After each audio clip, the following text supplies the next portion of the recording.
Hi everyone, happy Friday. Welcome to Commissioner Wilson's virtual office hours. Hey, happy Friday. It's Friday. It's Friday It's a and little rainy of a Friday.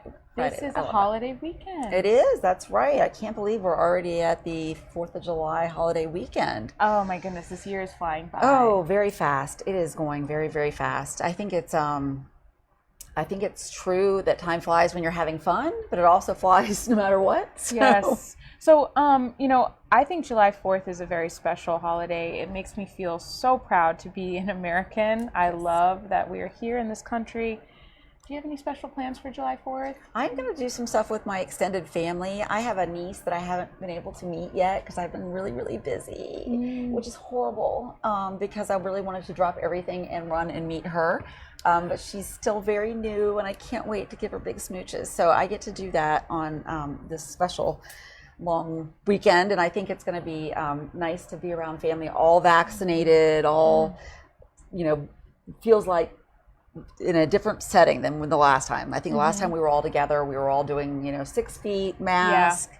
I think my husband at that time was the only one of us that was vaccinated. So this will be a much better place that we're in. Yeah. So please, everyone, be safe, and big hugs to you and your family. And be careful out there. I do think there's going to be more out and about celebrating this year. So be careful. I know that sometimes that puts, we put drunk drivers on the road and it's raining, and, just try to make sure that you're keeping an eye out, because I know it's, you're precious to us and we want to make sure everyone stays safe.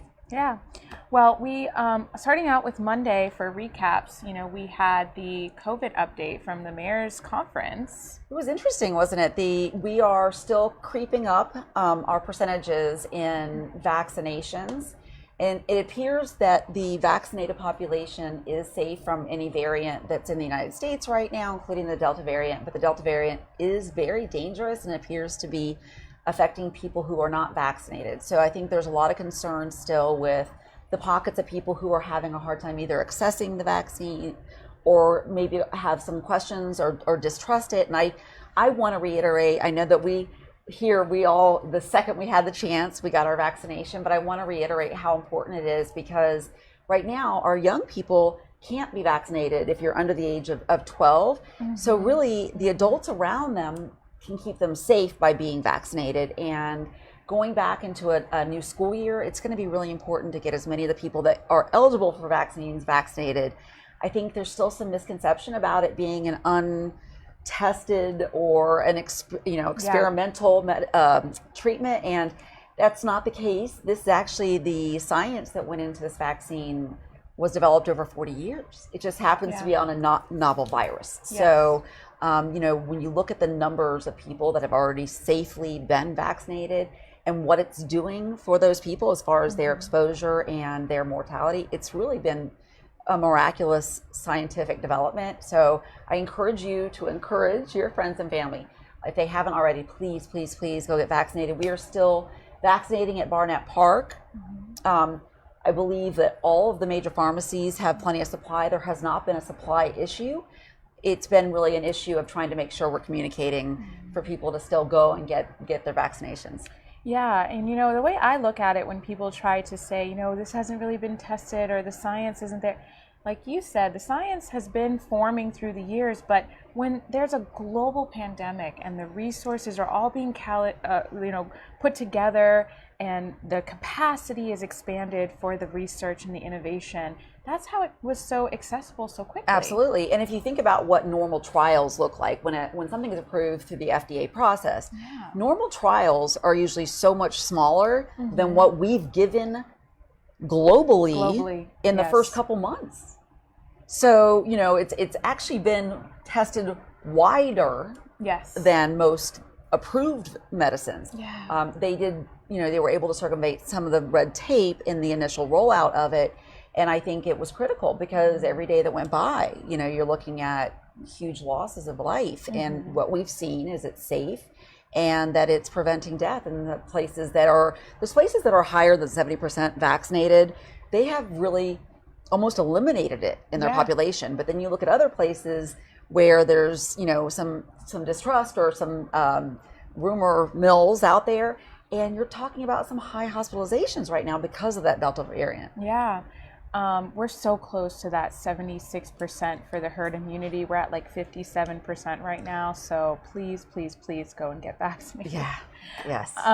Also, we talked last week about you visiting the emergency services department. We talked about hurricane preparedness, and now there's a hurricane forming very close by. So it's that time of year, and I know that it's been really wet here anyway. You look out in the tropics and there is something stewing and brewing. Please keep an eye out for it. It looks like right now that the models, it's too early. I feel very comfortable that our emergency operations here, they do a great job of keeping us informed, and if there are resources that we need or actions that need to be triggered in order to keep you safe, that'll happen. We will make sure to reach out with any updates that we get from them. But keep your eye out, local news stations. If you follow OCFL, we have an alerts app that will give you alerts if they're put out. Or just make sure that you put your weather app on so that if it is something that if you want to keep an eye on that radar. I think that people sometimes, especially right now, because we've been in such a high state of alert for so long, that people might be a little bit casual about the hurricane season. Don't be. A lot of new people live here now too, and they don't know what Hurricane Charlie and those 4 hurricanes were like. Yeah. And so you need to be prepared. I would say, you can just kind of look up what I think are some great tips. Like, I don't go out and buy bottled water, Lee. I have kids that have been in sports forever, and we did racing, so we have a ton of those reusable water bottles. We just fill those. And I also fill my Tupperwares and put them in the freezer, and they freeze up, so I have blocks of ice. Yep. I have water bottles that I fill and pitchers that I fill, so we have fresh water if there is an issue with water. And we try to bring in anything that might be a projectile if the winds get high. It turns out when the winds get really high, things that you wouldn't think about, like a potted plant, can be very dangerous. So we bring in the patio furniture. Yes. I think one year we just threw it in the pool. Yeah. Because it will sink. Yeah. And then we didn't have to worry about it getting caught in the wind. And it was just kind of a last minute decision about how to make sure we didn't have loose things that were flying around. That's so smart. I think too, one of the major things is, generators. And we need to make sure that people understand that you need to be very safe when you have a generator and that you're not putting it in the house. Our emergency operations people here told us that every year there's a tragedy where somebody brings, because of the sound or because they don't have enough extension cord, and they bring their gas powered generator into their garage or too close into the house. And it is a silent killer, because the carbon monoxide poisoning, people just get tired and they go to sleep and it kills them. So if you have a generator and we lose power, please use all of the specifications on that generator as far as where it's supposed to be. It's got to be away from your house. It's got to be somewhere out in the open where it's getting ventilated. So you can't really start operating that until the storm has moved off. Yeah, exactly. So if you have any questions about that, or COVID, or getting your vaccine, or emergency rental assistance, please email district1@ocfl.net. Yeah, we are still processing applications for the emergency rental assistance. There's going to be some more information coming about the American Rescue Plan. I think there's a lot of information out there, some misinformation out there. We are directed by the Treasury. And then within the Treasury's guidelines, we have certain, I'll call them buckets, but basically avenues of funding that we end up having money go towards to help keep our community moving along. And it's going to come in 2 different installments, and we'll have more information to share. If you have any questions about it, or if you think that your small business may be eligible for something, or that you have information you want to share with us, please reach out. Yeah, absolutely. We had a little bit of a library update. I'm not sure if you wanted to dive into that. Horizon West Library. Right. So I'm just going to kind of go through a couple things, just in case this is the first time that you're tuning in. Orange County Library Systems is a separate board. So even though there's funding and collaboration, they have an independent board of trustees. They do a great job. The individuals who are on that, they have an independent director and CFO, and they evaluated before I got here, they had evaluated where the greatest need was and what should be coming up in the list of projects.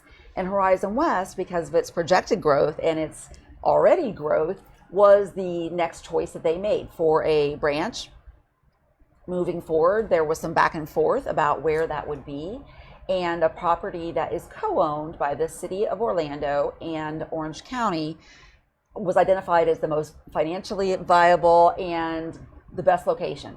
So moving forward from there, there's been a little back and forth with the city of Orlando because they wanted to try to use that piece of property as leverage to get a branch on the other side of town. I think every side of town should have a library. There's no disputing that, but we will continue to make sure that the Horizon West branch stays on track because it was already voted on, and that's an independent board of trustees. I believe that the existence of that type of board and the way that they're financed is that it should all happen out in the open, and that when those votes come in and they've made a decision, that that's how that goes, unless there's something really, really unforeseen that alters that path. Right now, having another community that has a need isn't necessarily an unforeseen emergency. So as far as I know, it's on track. We will continue to attend and discuss and make sure. The meeting is on the 8th at July 8th at 6 p.m. downtown. So we will get the information out for that. They are not having any more Zoom participation. So you're welcome to come and to speak. You're welcome to reach out to the Orange County Library System Board of Trustees individuals. Thank them. Thank them on behalf of Horizon West for understanding how the growth out there has happened so fast, and that you all really want and need and love the idea of a library branch right there by the regional park. And thank them for their time and their energy, and we'll do the same, and we'll just support that they made a decision as an independent board. Yeah, awesome. And if you have any questions about that, feel free to email us as well, or drop any questions in the chat. So this week you had a really fun week. I think We have a weird idea of fun, yeah, but it's true. Fun, busy. Busy is fun. It was good. The Children Family Services Board that you are a part of, maybe you want to talk a little bit yeah. about that. So I actually was a member of the Children Family Services Board before I ran for office.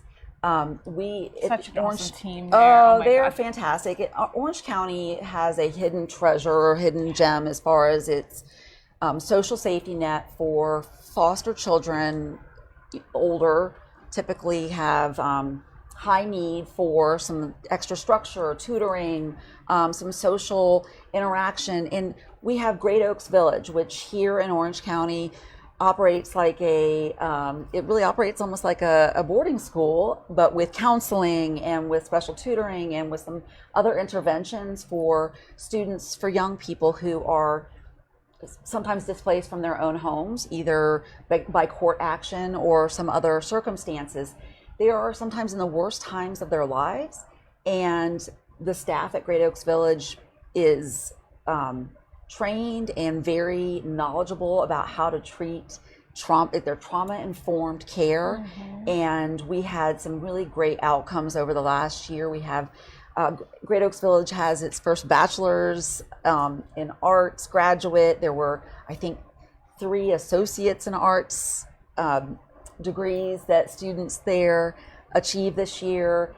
I can't even tell you how many high school diplomas, not GEDs, but high school diplomas.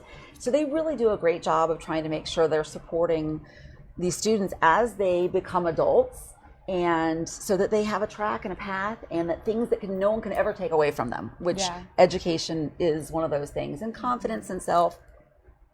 So our meeting on Monday, we were actually talking about ways that the board can still engage or getting back engaged now that we're sort of coming back together. Great Oaks Village has a big fundraiser once a year that they do with the staff here in Orange County, but they also have a brick program that they do, which is really a special gift that we were saying maybe even for a graduate in your life, some kind of a graduation gift where you could put on that brick the person's name, and understanding that part of their mission is to also graduate and elevate the youth in our county. So we'll get more information out about that brick fundraiser, but the work they do at Great Oaks Village is tremendous. If you are interested in coming to one of those board meetings, they are open and they're in the sunshine. If you're interested in actually participating on that board, there is turnover. Sometimes there's seats that come open. I would be glad to help get you in the right place to be a board member, because we just need as much community participation as possible to really take care of our youngest people. Yeah, awesome. Well said. And we'll definitely be making some social media posts about that. Maybe you can tell us a little bit about the Rainbow Democrats dinner. Oh, yeah, it was great. June was Pride Month, and even though in Central Florida and Orange County, Orlando, we have grief that we are really wrestling with in June, and especially in the LGBTQ plus community, where there was so much loss here when the Pulse shooting happened. But there is so much more love and so much more support in this community, and it makes me feel so proud to be part of Central Florida, Orlando, Orange County. I love the Rainbow Democrats. What a great group of people, engaged, politically, engaged socially, engaged, interesting, fun. I love hanging out with them, and it was so nice to be in person and actually get a chance to catch up a little bit before the next election cycle and talk about just some of the issues that we're all grappling with here in Florida, knowing that there were some really big hits from Governor DeSantis, from the legislature, really ugly attacks on that community, and understanding that, once again, our young people are the ones that will be bearing the biggest blow from that. And a young woman in, I think South Florida, I can't tell you which county, I can't remember, is a plaintiff actually in a lawsuit for the transgender sports ban, because she has spent her entire youth playing in her body who she is on a team, and she was just told by the governor of the state of Florida that she can't do that anymore. So I hope that we come down on the right side of history with this, and that we make room at the table for everybody and love them for who they are and for who they feel they are in their heart, and not what some stamp on a birth certificate said. Because the more we learn about our genetics and our makeup, it's not an all or nothing thing. And I think that showing kindness and grace, no matter who you're talking to, goes a long way. And I don't understand how that doesn't translate in our capital. Those people were elected to represent us, and that means all of us. How does it get political? It becomes a select few that are represented, and that's it's not fair, and it certainly doesn't represent this office. My intention is to make sure that we are including everybody in all of our decisions that we make. Yeah, awesome. All right. Well, you were at a Florida Association of Counties conference this past couple days. How was that? So Florida Association of Counties, it's an interesting group of commissioners, mayors, council members from the 67 counties in the state of Florida. So, Orange County is a large, highly populated county.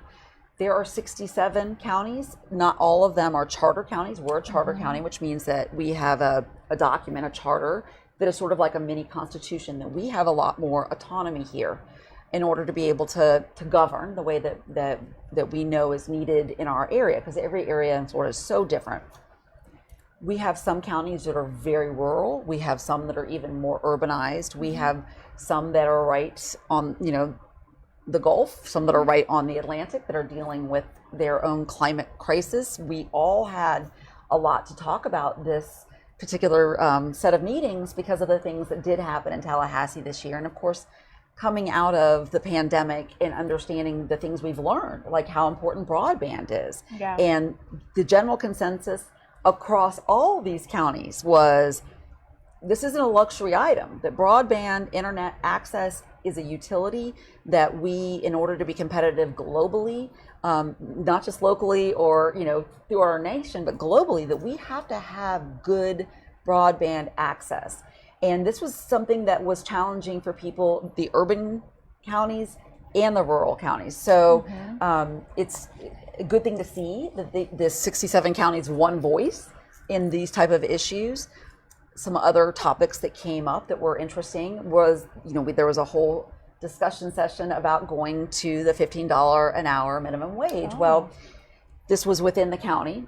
Orange County has already been there. We already pay people that work here that's our minimum, is $15 an hour. So it was interesting to kind of hear the way that those challenges are met in other counties, knowing that we're a little bit ahead, and we have some experience that we're able to share, and some challenges that we can hear from other groups. So I thought that was an interesting one. That's what were some of the other topics? Because $15 an hour, I feel like, is the base. I mean, that you still can't really survive and thrive here in this county with that as the minimum wage. And we're not talking about small businesses and the application of that. We're talking about like in county government, right? Yeah. So government workers.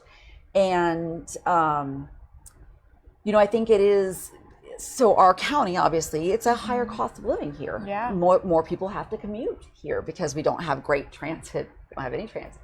So there's a difference. When I spoke to some of my counterparts that were in much smaller rural or agricultural type counties where, their staff, a lot of the staff is part-time. They have some counties that are staffed by volunteers, because it is just a very different setup. So it was an interesting comparison.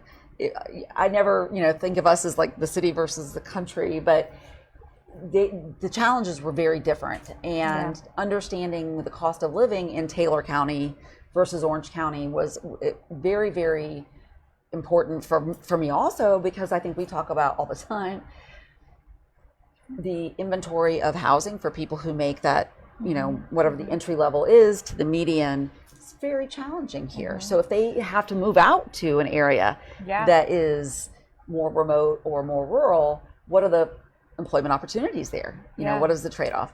Are they seeing a population boom just like we're seeing here across the entire state, or just select cities? Select cities, areas that were pretty desirable already. Okay. And have become more desirable. And so there was a lot of talk about the concern that this looked a little bit like it did right before the 2008 bubble. That being said, I know that the way that we're packaging and selling our loans is different. So I would hope that that when it slows down, it won't be a bubble burst, that it will just maybe be a slowdown, that maybe what we're really seeing is that backlog, that people who were going to relocate all did it at the same time because we were sort of out of commission for a year. Yeah. It remains to be seen. Well, you talked about the opioid crisis and one of the things that affected every county, 67 counties across, some worse than others. The numbers from Orange County were devastating to hear. The opioid crisis was born out of really, I would say, some horrible business practices in a pharmaceutical company. And then what they did was sort of instruct the medical community. And then it opened up a whole new set of businesses here, pill mills that were shut down, and then really the people who then were already addicted went out to the street. And so fentanyl is what's out there right now, and it's killing people. It's absolutely deadly. And I spoke with a commissioner whose son died of an overdose, and it prompted her to get involved in government, because she really believed that he was failed not just by his physician, but by a whole societal structure that didn't have any way for him to get treatment before he overdosed. He didn't want to die. He was a young man. He was an engineer, and she said he was brilliant. He had his whole life ahead of him. So her story is one of many. I know many people who have family members and loved ones who have struggled and died. So yes, we are coming out of a pandemic, but we have to continue to fight the epidemic that is the opioid crisis. The actual session we had was listening to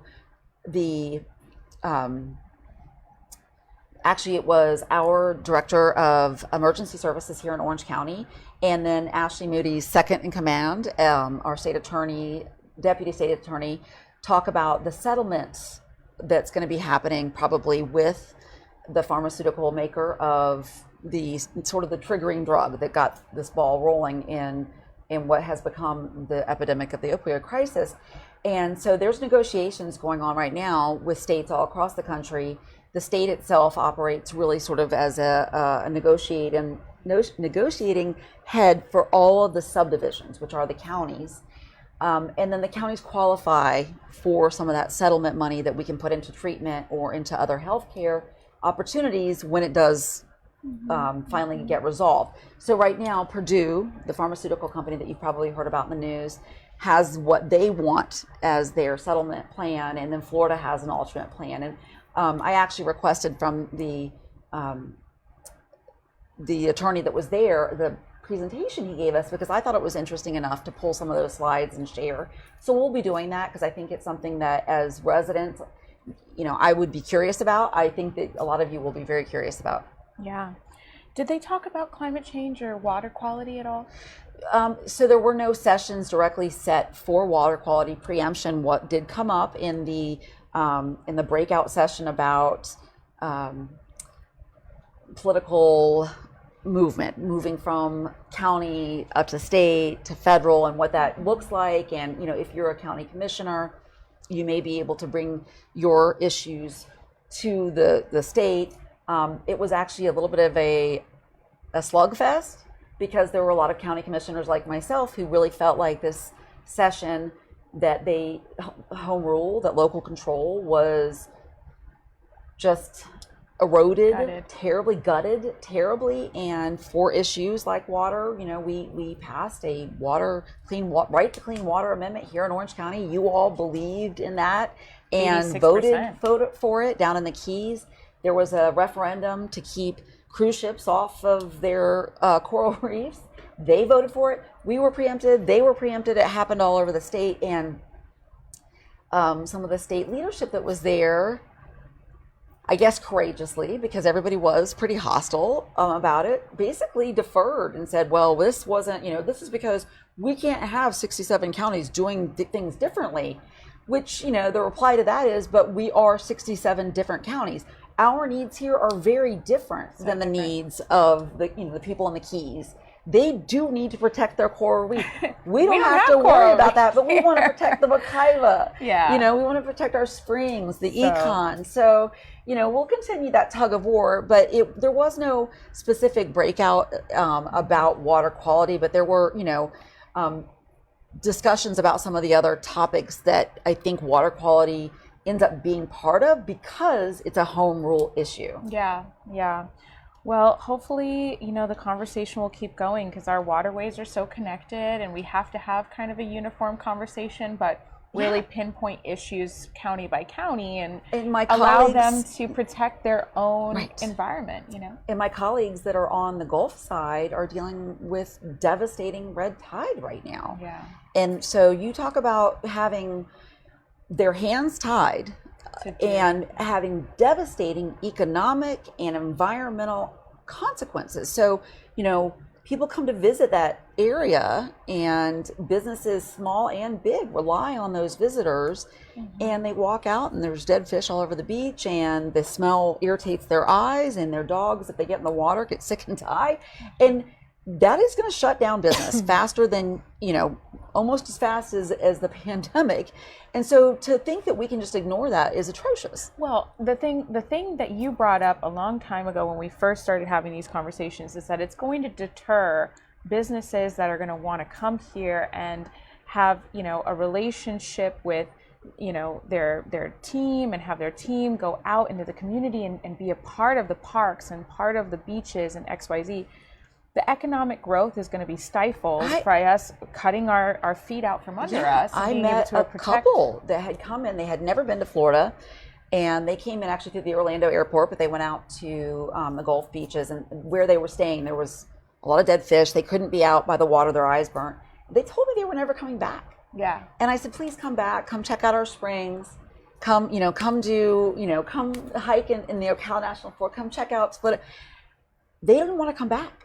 And all I could think about was, how all through the last set of what I felt like were safety measures about trying to be careful through the pandemic, and hearing, but we don't want to close business, we don't want to close business, and economic drivers. Okay, if you really feel that way, then we've got to make sure we're not poisoning our water. And there was an editorial that was in the Orlando Sentinel this week about our springs, and it's applicable here also. And I just want to kind of give it a second to talk about, because I do think that it was a great editorial comment. I think they were spot on, that we seem very focused on septic to sewer. Great, let's do it. Septic to sewer needs to happen. Moving forward for development, let's not put any more septic in the ground. We kind of know this isn't a great way to do this. Bad idea. But what they identified was that wasn't the only issue. That the other issue, and they discussed it, was agriculture. And we're talking about, when you talk about red tide and what's going into Lake Okeechobee and then is being released from agriculture, that is absolutely a part of the problem. But here in Orange County, and this didn't come up in the article, and I really think it's an important part of the conversation we have going forward as we look at ordinances and we look at code updates, is making sure that any chance we get to keep those high nutrient loads out of the ground, we take it. And here, HOAs that came into existence 30 years ago required a certain amount of grass in a front yard. That type of grass requires a certain amount of nutrient load. And we have industry here that their business is to dump those nutrients into that grass, and that includes golf courses. I'm just going to be honest here. That includes, landscaping for some of our resorts. But there's ways to do it that will prevent that nutrient load from seeping into the ground. And it's interesting to me that it looks like we're getting a little better about, the septic conversation and how we can channel some of the funds that we need to get to go septic to sewer. But somehow we keep skipping over this huge source of nutrient load that is affecting the Butler chain terribly. It's affecting Johns Lake terribly, Sand Lake, all District 1's bodies of water.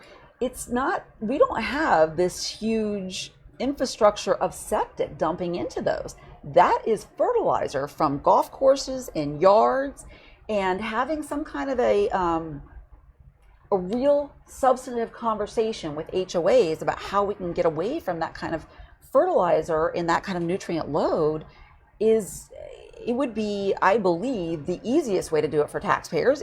I think it will affect some of those companies, but there's a better practice model for those companies. So, and I mean the fertilizer companies. So looking at a way to protect in your own yard, right? So we will continue to have these conversations. I love the idea of getting out with the HOAs and maybe bringing an expert to say, hey, this is how we can transition your bylaws from having this old model to having one that is much more springs friendly or body of water friendly. And we will eventually not have the property value that we're used to having on those bodies of water in District 1 if we don't take care of the quality of water. And some of that goes back to everything we do in our own yards. Yeah, thank you. Thank you for saying that.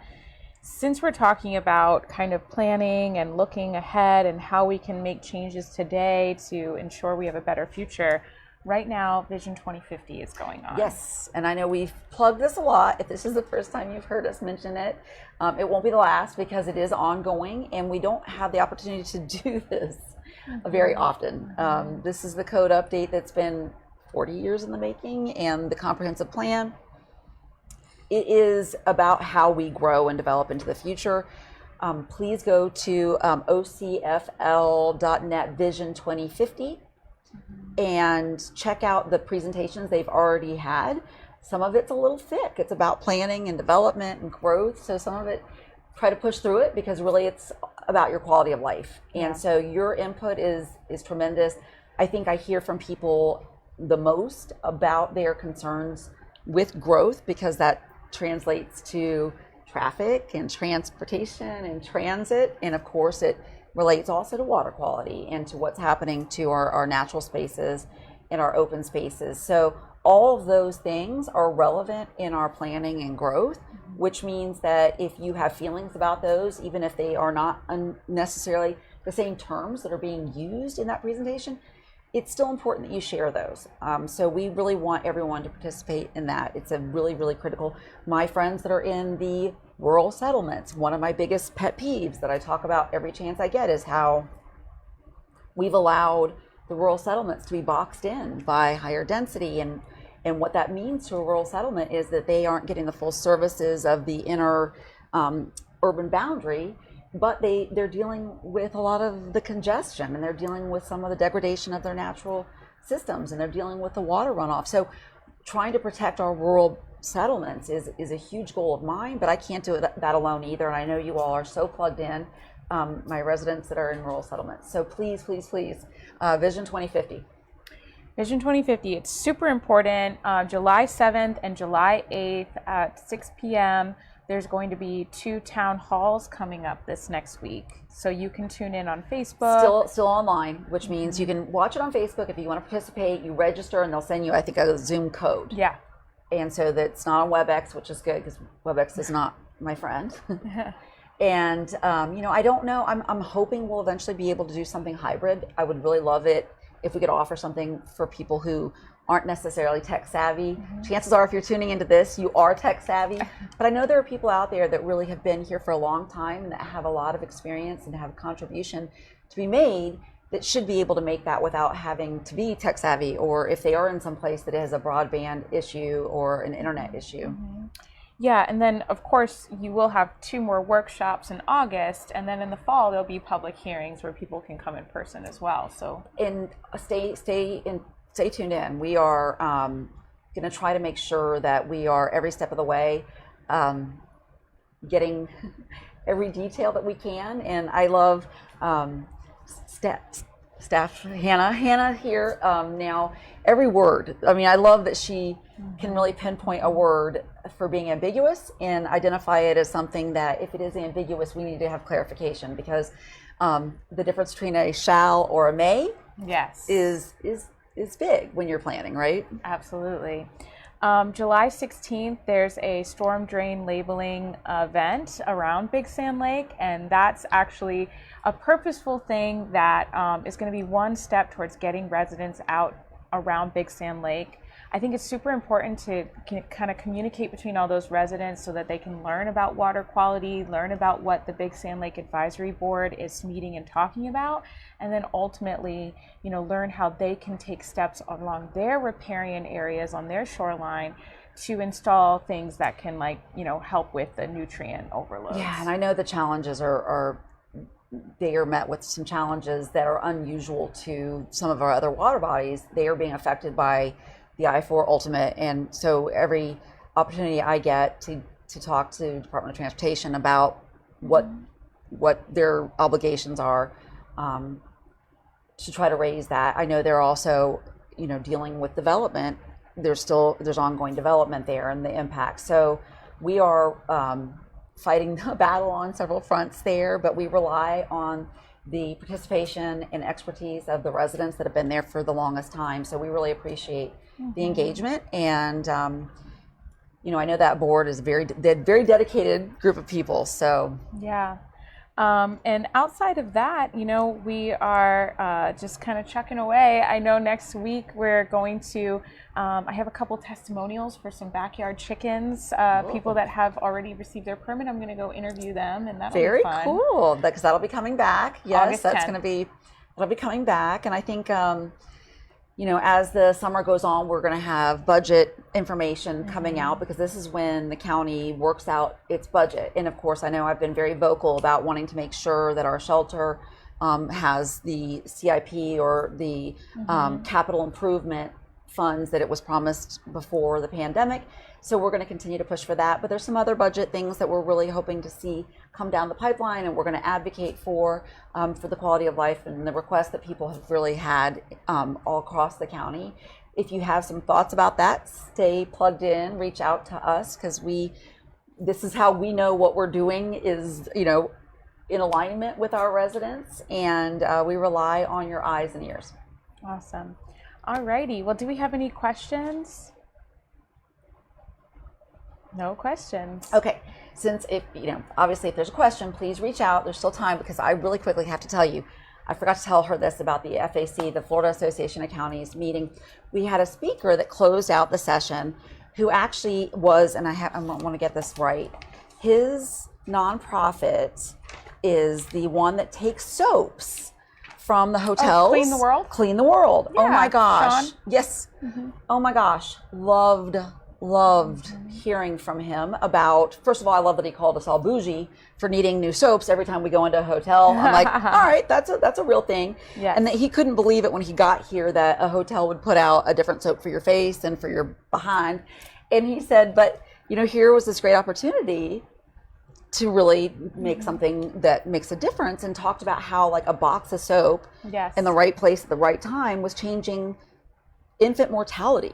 Yes. The infant mortality for an entire town would change because of this idea of them having, some good antibiotic soap that they can actually use to scrub up before delivery. Yeah. I mean, these are the types of things that, July 4th is right around the corner. I just feel so grateful being in a place where, we have so much at our fingertips, and we cannot take for granted how accessible everything is here. It's so true. Derek Kango. Yeah. And it was just a great, a very uplifting way to close out the meeting, because I think during a meeting like that where you hear so many challenges that are going on, and that's why we're there, to try to collaborate and come up with some solutions for those challenges. But to hear somebody who's outside perspective, because he came as a refugee, actually ended up getting a scholarship. And he said, someone invested in me. And what it allowed me to do was to turn around and think of, an entrepreneurial way to invest in others. And then and then showed what that ripple effect is of having, lifting one and then watching what that can do. So it was a really great way to close out the meeting, and it made me think of how simple some of the most brilliant ideas are, that he was just standing in his hotel, like, how many bars of soap do we get in a hotel room? He tried to return them. It was really cute because he said, he didn't realize that it just came with his hotel room. So when he was ready to check out, that he brought his soaps down to the front desk, and he said, I don't want to be charged for these. I don't have enough money, so I'm going to return these soaps. And the front desk clerk said, those are yours, sir. Those come with your room. Yeah. And, those come with the price of the room. And he said, for everybody's room or just mine? He said, for everybody's room. So, looking at things from new eyes and a different perspective, and understanding sometimes that coming from a completely different angle gets you a solution to a problem. I love that reminder. Yeah. And, like Commissioner said, please be safe this weekend. I have a lot of friends that have been, traveling and seeing a lot of crazy drivers on the road. And during the holiday season, sometimes it can be a little bit more chaotic, but I just wanted to echo those sentiments. Yes, be safe. And I was going to say, enjoy your time with your family and friends. And we will see you next week. See you next week. Thank you all so much. Bye.